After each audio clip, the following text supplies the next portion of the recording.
बिस्मिल्लाहिर्रहमानिर्रहीम। अस्सलाम वालेकुम। Ninth class. आज आपके लिए पाकिस्तान स्टडीज़ का 5वां लेसन जो है वो पेश किया जा रहा है। तो ये सबक जो है ये आपकी किताब के सफ़ा नंबर 63 से शुरू का, पेज 63, जिसमें हम पढ़ेंगे regions of Pakistan with reference to temperature, कि पाकिस्तान में दर्जा हरारत के लिहाज से कितने खित्ते हैं। तो उसमें आप देखें कि Pakistan is divided into 4 regions with reference to different land features. The 4 regions are as follows. वो चार उनकी जो तकसीम है वो इस तरह से। Number 1, north and north west mountain region, शुमाल और शुमाल मगरबी पहाड़ी सिलसिला। द अपर इंडस प्लान, दरिया सिंध का बालाई मैदान। The coastal area of lower Indus valley, और वादी सिंध का ज़ेनी मैदान और साहिली इलाका। और चौथा जो है दैट इज प्लेटिया ऑफ बलूचिस्तान, यानी सतह मुर्तफा बलूचिस्तान। तो इसके बारे में हम पढ़ना शुरू करेंगे। सबसे पहले north and north western mountain region, शुमाल और शुमाल मगरबी पहाड़ी खित्ते। The winters are extremely cold in the north and western areas of Pakistan. Pakistan के शुमाली इलाके जो हैं वहाँ पर दर्जा हरारत जो होता है बहुत शदीद किस्म का होता है, शदीद सर्दी होती है वहाँ पर। The temperature fall below the freezing point, और दर्जा हरारत जो है वो नुक्ता इंजमात से भी नीचे गिर जाता है, यानी कि ज़ीरो से भी नीचे गिर जाता है। For example, the average temperature of Skardu in the month of January is below freezing point. मिसाल के तौर पर जनवरी के महीने में स्कर्दू का दर्जा हरारत जो होता है वो नुक्ता जमात से नीचे होता है। In most of the areas it snows heavily, और बहुत सारे इलाकों में बहुत ज़्यादा बर्फबारी होती है। And it is extremely cold, और शदीद सर्दी पड़ती है। However the summers are pleasant, ताहम मौसम गर्मा जो होता है वो खुशगवार होता है। दूसरा पढ़ेंगे जी अपर इंडस प्लेन, दरियाए सिंध का बालाई मैदान। तो upper Indus valley has a specific land climate, इसका एक मखसूस किस्म का मौसम है। The plain areas are too hot during December, और मौसम गर्मा में इसके मैदानी इलाके जहाँ शदीद उनमें गर्मी होती है।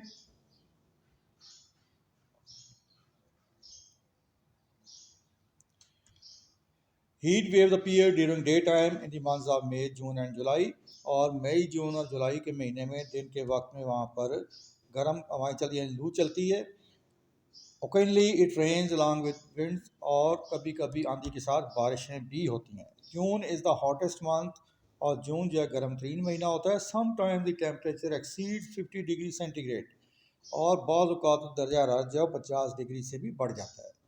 हाउएवर ड्यूरिंग द विंटर्स, तमाम सर्दियों के दौरान the temperature decreases and the weather become pleasant, दर्जा हरारत कम हो जाता है और मौसम जो है वो खुशगवार हो जाता है। The coastal areas of lower Indus valley, वादी सिंध के ज़ेरी मैदान और साहिली इलाके। In the coastal areas of Pakistan, साहिली इलाकों में land breezes and sea breezes decrease the intensity of heat. तो उसमें नसीम बहरी और नसीम बरी, यानी जो समुद्र की तरफ से हवाएं आती हैं, जो ज़मीन की तरफ से हवाएं चलती हैं, उनसे मौसम की शिद्दत कम हो जाती है। Due to this factor summers in these areas are not extreme. तो इस पहलू की वजह से वहाँ पर जो मौसम गर्मा होता है ज़्यादा शदीद नहीं होता है। Average temperature is about 32 degree centigrade, और जो आम दर्जा हरारत होता है, औसतन दर्जा हरारत, वो 32 दर्जे तक डिग्री ग्रेड तक सेंटीग्रेड तक होता है। These areas experience rare cold weather, यहाँ पर मौसम सरमा बहुत कम होता है। The plateau of Balochistan, during this region during winter this region extremely cold, मौसम सरमा में यहाँ पर बहुत शदीद सर्दी होती है। However during summers the temperature is much higher as compare to the northern hilly areas, और फिर मौसम गर्मा में शुमाली इलाकों के मुकाबले में यहाँ पर दर्जा हरारत बहुत ज़्यादा होता है। The plateau of Balochistan has the areas like Sibi, और यहाँ सिबी जैसे इलाकों में where the temperature in summer rises to an unbearable degree, यानी यहाँ पर मौसम गर्मा में दर्जा हरारत नाकाबिले बर्दाश्त हद तक हो जाता है। Sometimes when the winds coming from north reach Balochistan, और शुमाल से आने वाली हवाएं जब बलूचिस्तान पहुँचती हैं, they cause extremely cold weather, तो वो मौसम को बहुत सर्द कर देती हैं। तो फ्रेंड, ये आपके लिए लॉन्ग क्वेश्चन नंबर 15 था जो हमने पढ़ा है, और इसके 4 जो पार्ट्स हैं ये आपने तैयार करने हैं।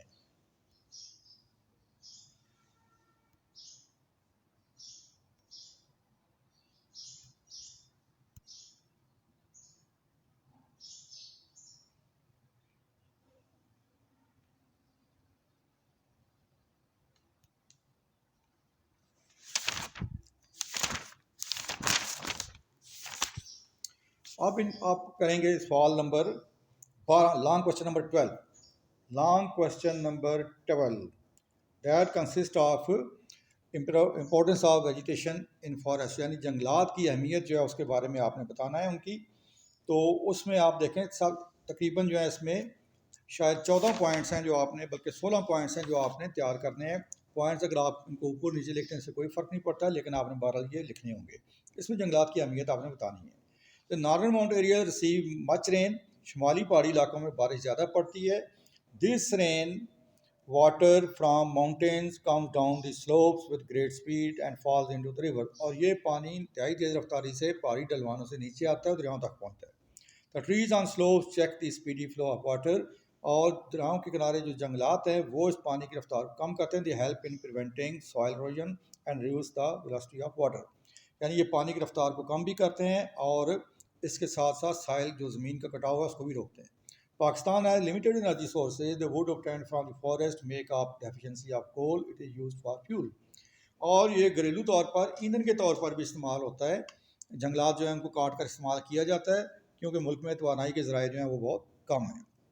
Forests provide different kinds of wood which are used in building and making furniture and other things, और जंगलात से लकड़ी काट कर उससे फर्नीचर और दूसरी चीज़ें बनती हैं, इमारती सामान तैयार होता है। Number 4, sports goods are manufactured of forest wood, और जंगलात से खेलों का सामान वगैरह भी तैयार होता है। Pakistan export these sports goods and arms for exchange, और इससे पाकिस्तान बहुत ज़्यादा ज़र मुबादला भी कमाता है। Forest make the climate of an area pleasant, और किसी भी अलग खत्े के मौसम को ये खुशगवार बनाते हैं। They reduce intensity of temperature, और इससे दर्जा हरारत कम हो जाता है। Forest are also source of rain, ये बारिश का ज़रिया बनते हैं। Number 7, the roots of the trees keep the soil intact, और जो दरख्तों की जड़ें होती हैं ज़मीन को अपनी जगह पर मुस्तहकम रखती हैं, काम मजबूत रखती हैं। They control the erosion of soil, और उससे ज़मीन के कटाव का अमल रुक जाता है। If there are no forests, river wash away with them a huge quantity of sand and soil, और अगर जंगलात ना हो तो दरिया जो है अपने साथ बहुत ज़्यादा ज़मीन काट कर ले जाएं। They may fill the dams and artificial lakes, और ये दरियाओं में गिर जाए और बहुत सारी वहाँ पर झीलें बन जाती हैं।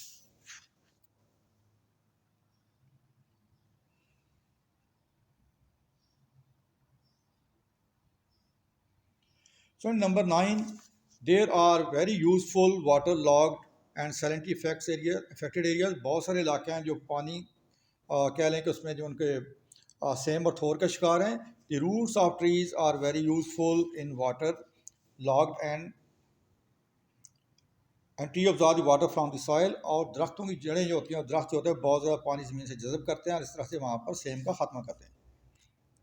Herbs are found in forest, वहाँ पर जड़ी बूटियाँ पाई जाती हैं। They are use in preparation of medicine, उनसे अद्वियात तैयार होती हैं। फॉरेस्ट प्रमोट टूरिज्म, और इनसे सेहत को फ़रोग मिलता है। They are many places in the north and north western mountains area of Pakistan which are worth seeing and tourist resort places, शुमाली इलाकों में और शुमाली पहाड़ी इलाकों में बहुत सी जगह हैं जो कि सियाहों के लिए कशिश का पास है। Forest are very necessary for wild life, और ये जंगली हयात के लिए, यानी में परिंदे भी शामिल है और जंगली जानवर भी शामिल है, उनकी ये पनाहगाह होते हैं।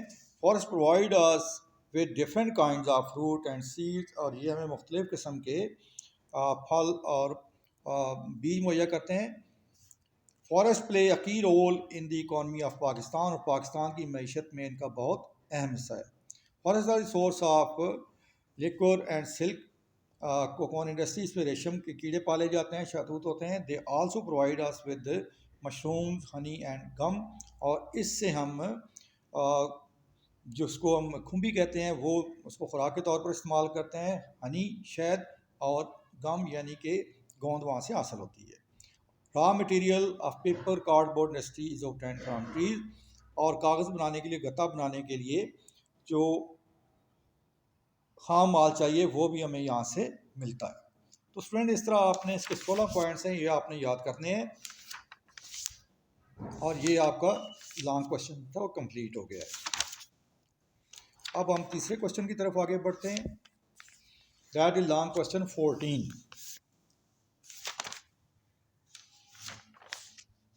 That long question 16, that is on page 86 on your book.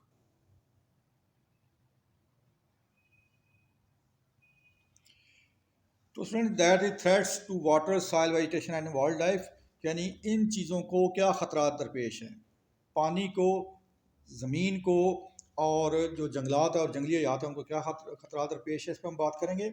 सबसे पहले हम वाटर पे बात करेंगे। Underground water resources are decreasing due to unnecessary use of water. पानी के गैर ज़रूरी इस्तेमाल की वजह से पानी के जो ज़खायर हमारे पास कम हो रहे हैं। Traditional and old methods of irrigation and farming are wasting water, और जो हम पसमानदा तरीके इस्तेमाल कर रहे हैं ज़राअत के और आपाशी के, वो पानी को ज़ाया करने का सबब बन रहे हैं। न्यू वाटर रिजर्व्स या और डैम्स आर नॉट कंस्ट्रक्टेड, नए डैम नहीं बनाए जा रहे हैं। It is causing massive water shortage and water wastage. बहुत सारा पानी जो हमारे पास वो दरियाओं से होता है वो समुद्र में चला जाता है और हम उसको ज़ख़ीरा नहीं करते। While irrigating fields a huge amount of water is wasted because canals and water channels are not cemented। और नहरों के और पानी के गुजरगाहें जो पुख्ता ना होने की वजह से बहुत सारा पानी ज़ाया हो जाता है। We have no proper system of water storage, और पानी के ज़ख़ीरे का भी हमारे पास कोई माकूल बंदोबस्त नहीं है, और बहुत सारा पानी जो होता है वो समंदर में चला जाता है। So next one is soil, कि ज़मीन को कौन से खतरा दरपेश है। Similarly salinity and water logging are affecting our soil very badly. सेम और थोर जो हैं वो हमारी ज़मीन को बहुत ज़्यादा नुकसान पहुंचा रहे हैं।